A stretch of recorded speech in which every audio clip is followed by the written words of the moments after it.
దిక్కులేని వాడికి దేవుడే దిక్కు అని పెద్దలు అంటారు. నిజంగా అసలు ఈ మాటలు ఎంత అర్థం ఉందో నేనైతే ఈరోజే తెలుసుకున్నాను. ఈరోజు ఎందుకు ఇలా మాట్లాడాల్సి వస్తుంది అంటే, నిజంగా మాకు ఆస్తి, అంతస్తులు, డబ్బులు ఇవేమీ లేవండి. కానీ లేవు అని చెప్పేసి ప్రతి ఒక్కరూ పదే పదే సూటిపోటి మాటలతో మీకు ఏమీ లేదు అని చులకనగా చేసి మాట్లాడతారు చూడండి. అలాంటి వారికి ఈ సమాధానం.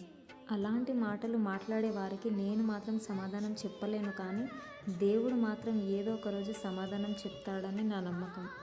ఇలాంటి వాళ్ళ మాటలు పట్టించుకొని బాధపడడం కన్నా మన కష్టాలన్నిటినీ ఆ అమ్మవారి పాదాల ముందు పెట్టి మనం శరణు వేడితే కనుక ఖచ్చితంగా అమ్మవారు మార్గం చూపిస్తుందని నా గట్టి నమ్మకం. జీవితం అంటే డబ్బు ఒకటే కాదండి, డబ్బును మించినవి ఎన్నో ఉన్నాయి. అందరికీ మంచి రోజులు వస్తాయి. అందరి జీవితాల్లోనూ వెన్నెల లాంటి కాంతివంతమైన రోజులు ఖచ్చితంగా ఉంటాయని నా నమ్మకం. భగవంతుడు తలుచుకుంటే పేదవాడిని కూడా గొప్ప ధనవంతుడిని చేయగలడు. అలాగే గొప్ప ధనవంతుడిని కూడా ఏమీ లేని పేదవాడిగా మార్చగలడు. అందుకే ఎప్పుడు మనుషులపై ఆధారపడకూడదు.